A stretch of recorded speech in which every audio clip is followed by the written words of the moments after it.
My name is Tara St. James, as you can see on the big screen. I'll introduce myself. I studied fashion design, not here at FIT, but in Montreal, because I'm Canadian, and that's where I was born. I've been in New York for 15 years now. I also teach in the sustainability certificate here at FIT, so I teach one class per semester. It's sustainable textile sourcing, which is my passion. I also work for Pratt Institute. I'll try not to say that too loud. But I don't work for the school technically. I work for the Brooklyn Fashion and Design Accelerator, which is an accelerator for sustainable designers based here in the city, or emerging designers. So I'm going to talk a little bit about my personal work with fashion design and sustainable textiles and development, and then I'm going to talk about our work at the Accelerator and how we help to accelerate emerging businesses. So this is the name of my label, Study New York. I started it in 2009, which was a great time to start a new company, as you can probably all imagine. Yeah. But I did it because I was becoming increasingly frustrated with the state of the fashion industry. And previous to that, I had been working for a company that allowed me pretty much full reign over the sourcing and production of the collection. So I was sourcing in China, traveled to Hong Kong 4 or 5 times a year to do development. And I was able to really control the materials that we were using. So at the time I started sourcing, and this is back in 2004, 2005, I was looking at organic cotton, linen, hemp, tencel, some bamboo, which we now know is no longer sustainable, or never was really, but it was touted as being so back then. And I can explain why in a little sort of side note. If you'd like to come and ask me about bamboo, I'll go on a big, long rant about it. But at the time, it was really hard to find sustainable materials. So I had to search, I had to ask a lot of questions. There was very little information. There was very little transparency in sourcing, and so we really didn't know what was good, what was bad, what impacts all of these materials had. And then, of course, the conversation about waste, the conversation about manufacturing impact just wasn't being had. So we didn't see any of that in the fashion industry. So it was very early stage when we were still calling it green fashion, which was the terrible name for it. It then evolved to eco fashion, which is a little bit better, but not that great. And then to sustainable fashion, which seemed to have stuck a little bit more. And now is starting to evolve to ethical fashion. Eventually, I'm really hoping that we can shed all of these names and not have to deal with them. I think one of my favorite quotes from a sustainable fashion designer in England is, well, why should we have to be burdened with the term sustainable fashion designers? Why can't we just be designers and then all of the other people be called unethical? Which I completely agree with, and I'm hoping that one day that will be our future. This is my past, so this is when I got into fashion design. You can see I still like stripes. And this is my first collection that I drew when I was 5 years old. My mom kept it for me, I know. The red scribbly marks are my brother trying to collaborate with me. But basically my collection still looks very much like this, and I'm gonna show you. My drawing style also hasn't evolved all that much. Thank you for laughing. Nobody ever laughs at this nerdy joke. I really appreciate it. But then when I started study, these are the sustainability strategies that I really wanted to implement into the brand. And the brand is called Study, one, because I greatly value education, and two, because I wanted to use the brand as sort of a petri dish for what was going to be happening in sustainable design. And keep in mind, this was back in 2009, so there was still, it was still sort of like the Wild West of sustainable design, and we didn't know what was going to happen in the future. So there's a huge landscape of sustainable design strategies that we at the BFDA really have outlined and try to help everybody understand, because it's so vast for those of you who have started to look into it. And these are the strategies that I wanted to implement in the brand when I started it. So socially responsible production. For me, that meant local production, but it also meant understanding where my manufacturing was done, not just for the finished apparel, for the sewing and the cutting, but also for the materials, for the raw fibers, you know, for the farmers who were growing the cotton that I was using, to the manufacturing facilities that were producing the tencel, et cetera. Environmentally friendly and or socially responsible materials. For me, that meant primarily organic cotton. It's certainly not the it's certainly not the perfect sustainable fiber, but really ultimately there is no perfect sustainable fiber, so it's the one that I gravitated to most. But I also use a lot of hemp, I use linen, I use some recycled cotton, and I'm going to talk about a couple of the mills that I work with because I think there's some really exciting things happening in the world of sustainable materials. Transparent supply chain, this one's really important to me because I think without transparency you can't be sustainable, and vice versa. Zero waste patterns, this was something that my nerdy math mind really wanted to gravitate towards, and so I was not trained as a pattern maker but always made my own patterns, thanks to the great education I received in a technical school, which is why I appreciate FIT so much, because my interns from FIT always are the best. And then local production, of course, I really wanted to help save the garment center here in New York City and work with manufacturers here because I think we have so much more control over what happens with our production, with development, and you can make last minute changes to things, you can fix mistakes, and you don't have to worry about them shipping everything over from China or India, which is where I had previously been working. Natural dyes was one that I had started looking into at the time, but decided it really wasn't for me, so I've sort of nixed that from the list. I love natural dyers. Actually, Liz Spencer, who developed the natural dye garden here on the roof, is a friend of mine, but I like to leave the natural dyes for the natural dyers because my bathtub just didn't want to deal with it. So this is one of the first pieces I did in my very first collection for study. It's a zero-waste jacket dress, and actually this is the pattern. So it was in a book called Yield, and which was in a traveling collection of zero waste designs. On the right you see the pattern, so it's a what I call lazy zero waste pattern making. It's all squares and rectangles, but it means that there's no waste being created in the production of that garment. So ordinarily there's about 15 to 20% waste with manufacturing, and in fact it's much higher than that. So the jacket itself is pleated and tucked, and there's a series of buttons so you can wear it in a lot of different ways, which is another strategy that I think is important, is convertible clothing. Things that you can wear in a lot of different ways so they replace the need for multiple garments. So this is zero waste. This is one of the things that I like to teach and work on in my own. My entire collection is not zero waste patterns, but a majority of it is, and I still like to dive into this. Another thing that I did in 2012, 2013 was look at my business model. So after I started evaluating the impact of weaving and knitting and dyeing on the collection, I looked at the most unsustainable part of my collection, and that was its business model, and the fashion calendar being the business model that we'd been taught in school, that you could subscribe to as soon as you become a designer and start your own brand, and it seems to be the thing that is really necessary for all companies to take on. And I started questioning why, because finally now I was working for myself, I owned the brand, I could do pretty much whatever I wanted creatively, which was something that I had been striving for years, but why couldn't I do whatever I wanted from a business perspective? And so I had a sit-down conversation with my showroom at the time, who were not too happy about the idea. And for those of you, I'm going to presume that a lot of you know about the fashion calendar, but I'll give you a little bit of an outline. Anyone want me to break it down for you? Yeah, so the fashion calendar now is very different from what it was 10 years ago, where we were designing either 2 collections a year or 4 collections a year for seasonal pushes. So spring and fall would be the 2 most common ones, and you put out a collection for those seasons. But then there was also summer, or holiday, or resort, and then they started becoming increasingly convoluted. So the holiday resort ones I just don't understand at all.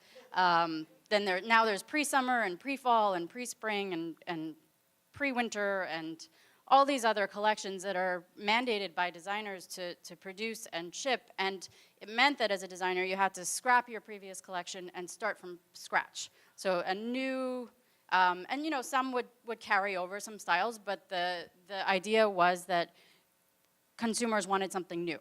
Stores wanted something new, buyers wanted something new. So you had to start over with a brand new theme. So last year it was roses and this year it's cowboys. Those weren't my themes, just in case you were nervous. But it made no sense to me financially. It made no sense to me creatively that I had to work under this mandate of 2 distinct collections a year with no regard for the previous collection. So a lot of times the pieces that I was designing really needed more than that one collection to be fine-tuned and perfected. You know, as students in school, you have pretty much your last year of school to really perfect your collection, and it's ultimately the most perfect collection you're ever going to develop because you have the luxury of that time.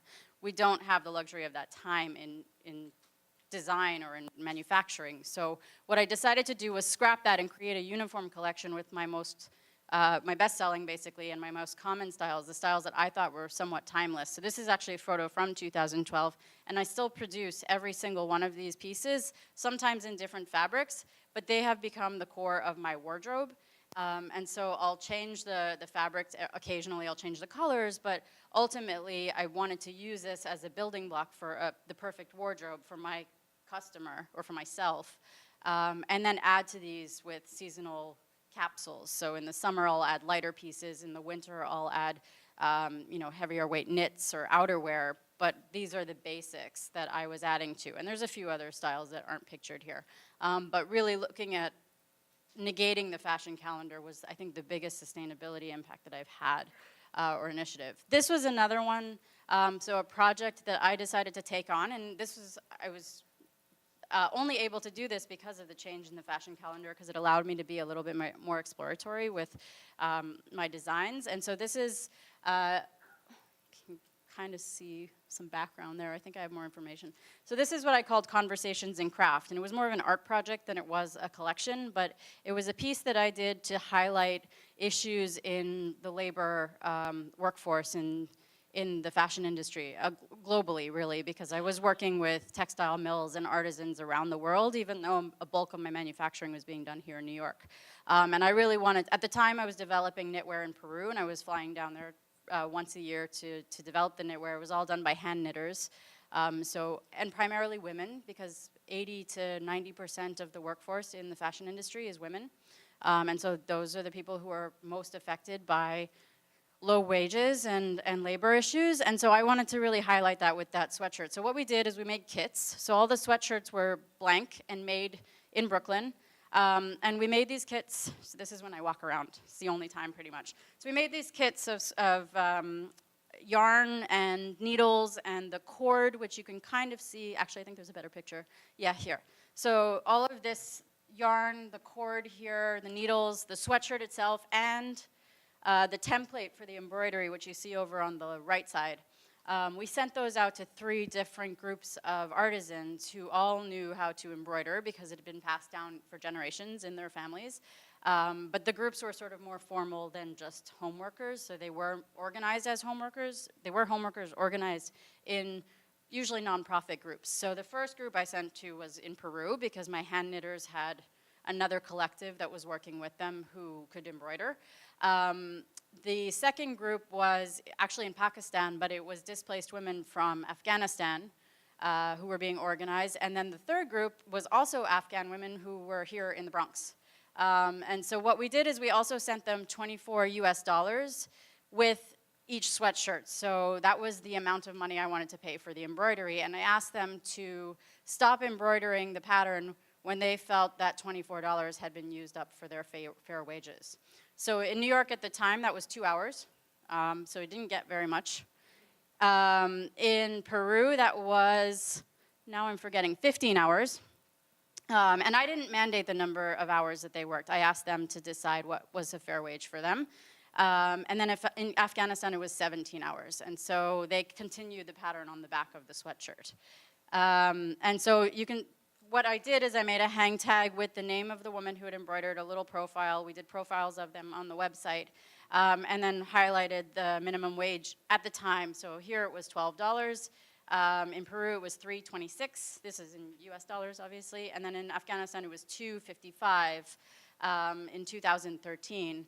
And so we sold these sweatshirts to stores all as a group, and so consumers could decide what country they wanted to support. They could decide what level of embroidery they preferred aesthetically, and they were able to see the discrepancy in wage issues around the world in the fashion industry, even though it was the same sweatshirt essentially for all 3, with very different but surprisingly similar stitch techniques. And what was really nice is we did some video interviews with the women, some translated, some not. And all of them, even though they came from very different backgrounds, all of them had the exact same story of, I love embroidering. Most of them weren't doing embroidery full-time because it was hard to find work, but they would belong to a collective that did take on embroidery work, and all of them said, my mother taught me to embroider, my grandmother taught me to embroider, this was passed down in my family and something I want to pass down to my daughter, but it's really hard to find work doing this. And this is 3 different countries, and yes, 2 of the groups had similar backgrounds, but it's really interesting to see that this is a craft that could potentially be lost because of lack of respect for it in the industry, because we're constantly looking for more and more and cheaper wages. So that's one project that I was really proud to take on and would like to continue eventually in the future in different ways. Yeah. They were wholesaling for $85, so it was about $180 to $190. Yep. And I also did a full cost breakdown. So we paid $24 for the embroidery. The sweatshirts, I think, cost us $14 or $15 to produce, materials and sewing here in the US, and then standard markup. So this is another style. It's part of the uniform collection. It's called the twist dress. It's not a zero waste piece, as you can probably tell. So on the left is the dress, obviously. This is a Texas-grown organic cotton that I have produced, not here in New York, because the cotton is processed in the Carolinas, and I have a factory which is the first and I think only worker-owned cooperative in the United States that works in the garment industry or in the textile industry. So I work with them for this style. On the right is the waste that's left over from producing it. So it's not one of my zero waste pieces. I think the factory thought I was crazy when I asked them to keep the waste and ship it back to me. And so they ship up a box of finished dresses and not these lovely rolled balls of fabric, but just masses of strips of fabric that are kind of awkward and ordinarily would go straight to landfill. But I keep all my waste from all the factories that I work with. And so my wonderful interns have the task of cutting these waste into 1-inch strips, and then we make balls out of it. And then that gets hand woven by a healing arts organization here in Brooklyn called Weaving Hand, who teach weaving. If any of you want to take a weaving class, they're a great organization. I love what they do. They also work really closely with artisan groups around the world to bring them to New York to showcase their work. And they teach people with learning disabilities how to weave as a healing art. So fantastic organization. They worked with me as a collaboration, and they now do it with a lot of other designers to help upcycle their waste into new panels.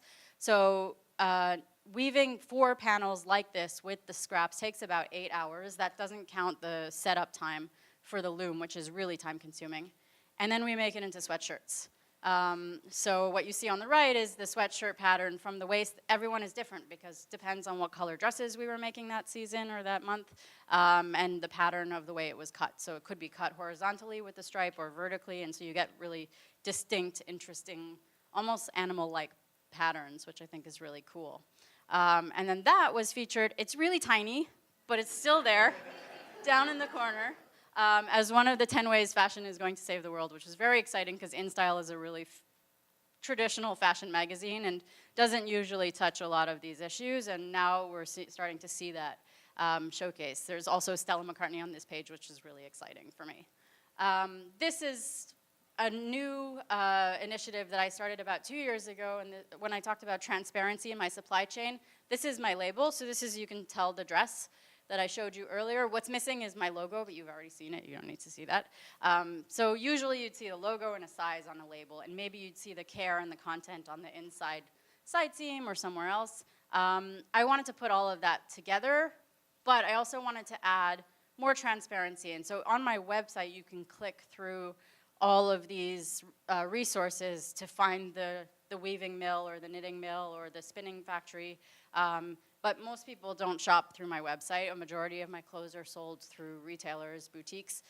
So I know that they likely don't go to see that. And I wanted to be transparent about the supply chain. So we put the name of the weaving facility, the spinning facility, the name of the manufacturer. In this case, it was Opportunity Threads in North Carolina, which was the worker-owned cooperative that I told you about.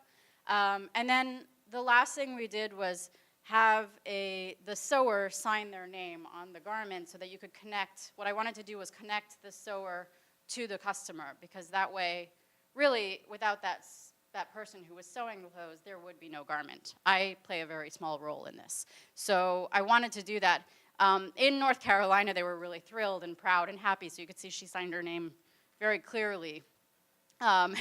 In New York, the factory here would send me my shipments without the labels being signed, and I'd have to bring them back. Luckily, we have the subway system. To bring them back and say, can you please sign these? I really want you to sign these. Here's the Sharpie. Doesn't take that long. And this, over a couple months of doing this over and over, I sat down with the owner of the factory, who is a friend of mine, and I asked her why the garments were coming in, and they said, well, the sewers are afraid that if they sign the garments and there's a problem with them, it's going to come back at them and you're going to blame them.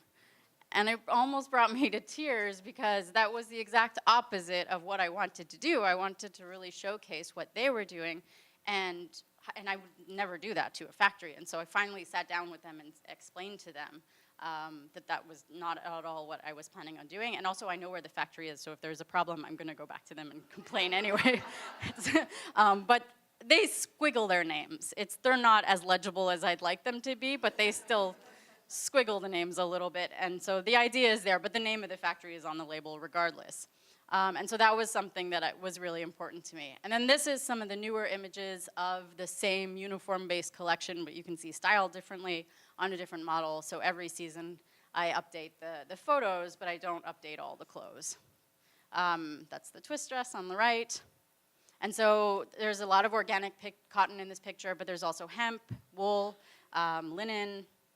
This is, you can almost not see it, but this is a kimono dress, which is another zero waste piece on the left here.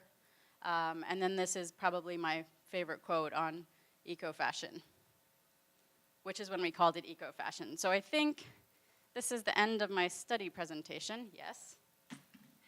Shameless self-promotion. But I'm going to skip to this to talk a little bit more about sustainable design in general. Oh, I still need this thing.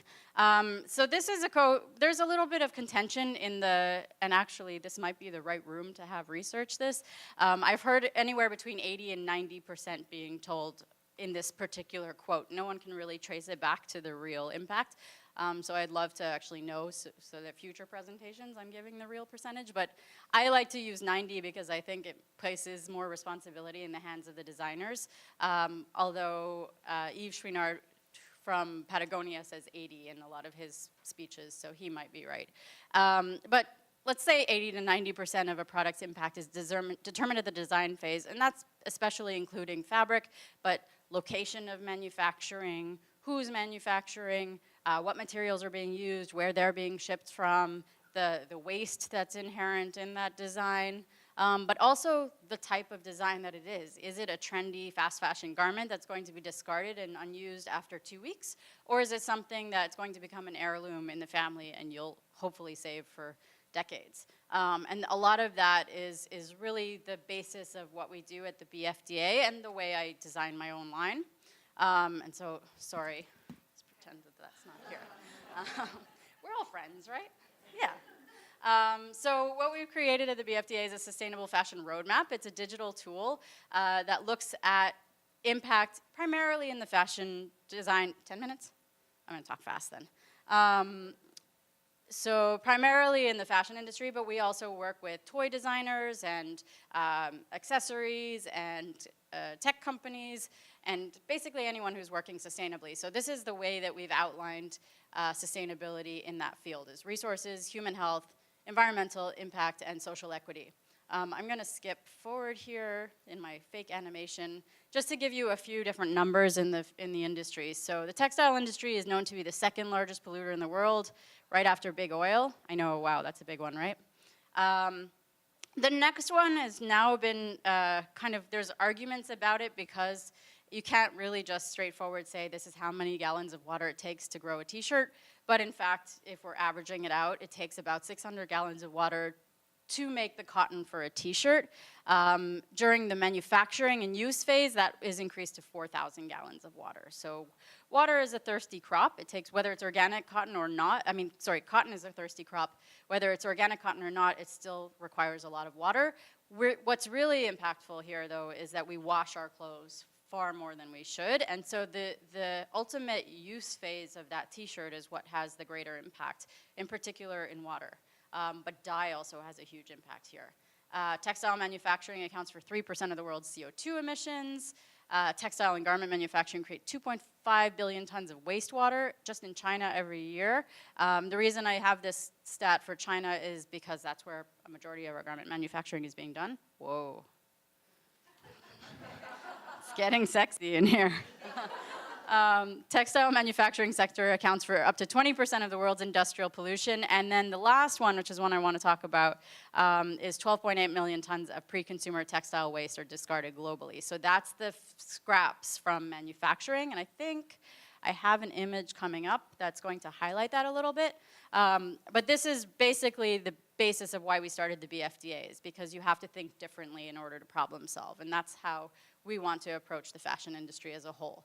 So is anyone familiar with what this is? So this is a garment marker, and actually this is a highly efficient garment marker. So it's all the different garment pieces, the different colors represent different sizes, so that the person creating this, this is where my pattern nerd side comes back, so bear with me for a moment. But so you have 4 different sizes here. I think that's the only color? Yes, no, 5, sorry.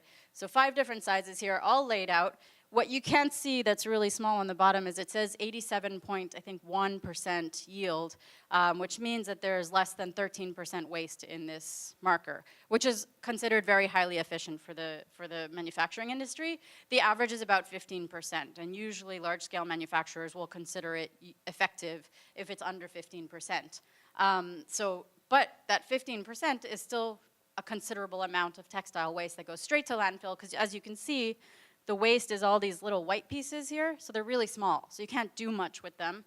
There's not a lot of recycling infrastructure that can pick up that waste and make new materials, especially if that material is not a pure fiber, like 100% cotton or 100% polyester, which could, in theory, be recycled. But a majority of the clothes that we wear are blended, so you have a cotton poly blend, or you have a wool spandex blend, or you have a 10-cell linen blend. And so once you blend those fibers, they become not recyclable, which is really problematic. There is new technology being implemented in labs in the UK and here on the West Coast that are starting to be able to break down different fibers and recycle them, but it's really nascent technology, and so we don't have that infrastructure yet.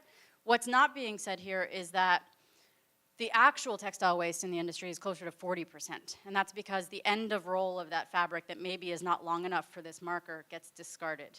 Or there might have been a couple rolls that were shipped to the factory that don't match the color that the designer requested, so those get discarded.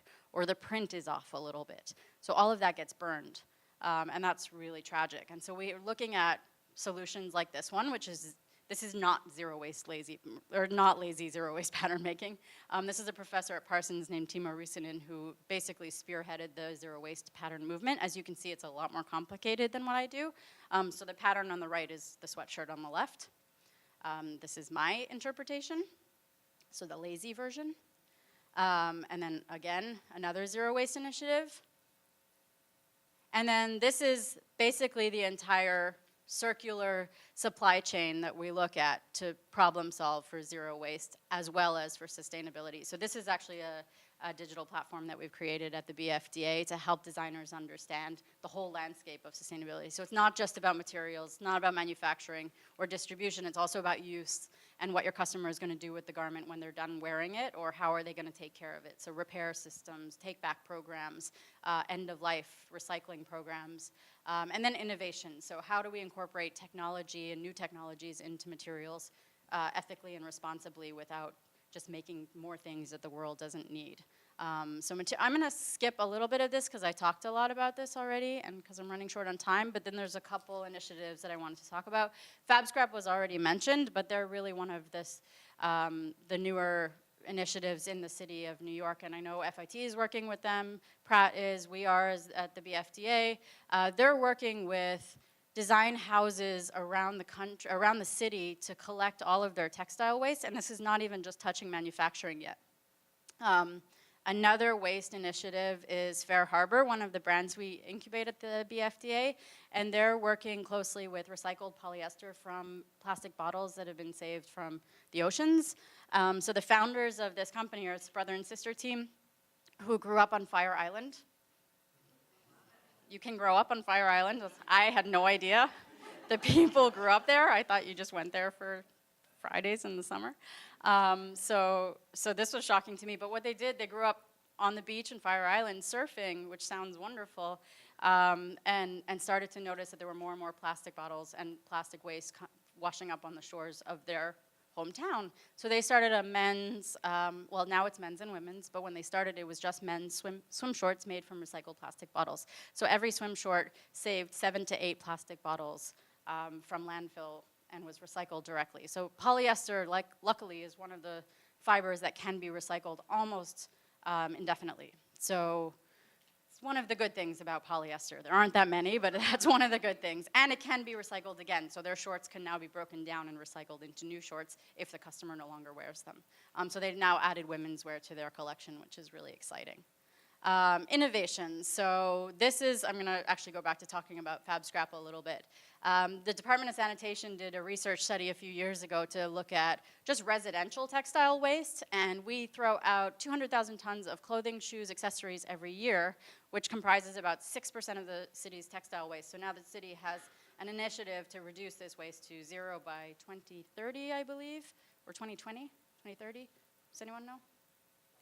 You might find out later. Anyway, this is what happened with just consumer textile waste, and so that is, if we're looking at manufacturing waste from the garment industry, which is still substantial here in the city despite having lost a lot of manufacturing jobs, it's close to 8 million tons of textile waste if we add all of the textile waste. So that's where Fab Scrap came in. Also looking at other initiatives, so shockingly, H&M is funding a lot of textile waste initiatives, which is great. They're putting all that money to good use. They have funded an initiative in Hong Kong to separate polyester from cotton. They're also funding one in the UK, which is doing the same thing, and so it's a race to the finish to see who gets there first at scale, because a lot of times this sort of technology works really well in the lab, but doesn't scale as well. But what's great is one of these initiatives called Worn Again, which I don't have a slide for, are looking for space in New Jersey to build a textile plant to collect all of our post-consumer waste, so all the stuff that we donate to Goodwill or to any of the collection initiatives, so all the old clothes that people don't really want to buy, rather than shipping them off to developing countries who also don't want them. We are going to make them into new textiles, and that's the future of textile recycling. And that's really exciting because it's definitely what the world needs. Lifetime is another one of my favorites. So this is one of the new brands that we have at the BFDA called Make It Black, and as you can maybe guess, it's exactly what they do. It's a dye service, so they don't manufacture products. What they do is they work directly with either brands or individuals to look through their closets and find things that maybe they don't wear anymore because they don't like the color, the print is a little bit weird or dated. So what do? You make it black. Why black? Because New York. Also because black is one of those colors. Yes, exactly, thank you. We have a model here. But black is one of those colors that overdyes everything. And so if you've tried to dye anything in your bathtub, exactly, we have a few. If you've tried to dye anything in your bathtub, as I have, you've noticed that RIT dye doesn't dye over everything, so your threads and your zippers and your buttons don't dye. This technology does, so you'll dye everything. Everything from outerwear to evening wear to swim, all the things that you maybe still don't want to get rid of but could have a second life. Also, end of stock for brands, so if they decided that chartreuse was going to be the big color of the season one year, and shocking, it wasn't, but have all this leftover production in their factory and don't want to get rid of it, they can make it black and resell it to their customers as new product. And so this is a new initiative that's about to launch that we're really excited about, because this is dealing with end of life and use phase, which most designers don't talk about. And then this is another shocking fact that I think is very, very sad. So average consumer bought 60% more clothing in 2014 than 2000. but kept each garment half as long. The reason for this? Fast fashion. One, because you may not have as much of an emotional connection to your garment because you paid $4.95 for it. The other reason is because that garment is not made as well and it won't last as long. So that's really tragic. I think if I'll end this on something that my mom taught me when I was little, which still sticks with me, is cost per wear and how to calculate the value of a product. And rather than think about the upfront cost that you're going to pay at the store, think about how long you'll have that product and how many times you're going to wear it. And rather than think about the ultimate cost of it, think about how many times you're going to wear it and divide the total cost. So usually you're going to end up with something that's way less than the $4.95 t-shirt that you bought at H&M. So fast, but does it really need to? Does it need to? Yeah. And it's changing back to what it was 20 years ago, right? So we have, yeah, exactly. We have, and this is another program by Eileen Fisher, which is fantastic, and I hope a lot of you know about this. They have a take-back program for their own clothes that they then recycle into new product. And the first year they did this, they made $1.8 million in reselling their own old clothes, which were in perfect condition. If you know Eileen Fisher, their clothes are really well made, so they can resell them. They over-dye them with natural dyes, and then they cut them up and make them into new product if they have tears. What's been really innovative about this is that they were able to see all the product coming back and inform their design department on any problems. So problems with materials, problem with fit. Hey, why is this pant coming back from our customers with the same tear in the inseam all the time? Maybe we need to readjust the fit or look at a new fabric, and that's been really innovative for them. Patagonia also has a take-back and repair program helping their customers repair. The benefit that Patagonia has is their customers never get rid of their clothes. They just keep them forever, probably way past the time that they should. But one thing I wanted to bring up here with fast fashion is we have a brand at the BFDA called American Deadstock, and what they're doing is they've managed to find this leftover Deadstock finished product that was all made in America in the 80s and 90s that was never worn. The companies went out of business and they just found this amazing warehouse full of products that were all very 80s and 90s for the junior market, so teenagers and what was millennials but weren't back then, what is now millennials but was called something else back then. And I'll walk by his studio space and he'll have the collection merchandise because he's re-merchandising this collection for today's market. And half the time I'll remember the pieces originally when I wore them back in 1992, which is terrifying. But to your point about things coming back, we don't need to be remaking those things. They're there. Exactly. Hold on to it or find it somewhere in vintage and you're fine. Yeah, yeah.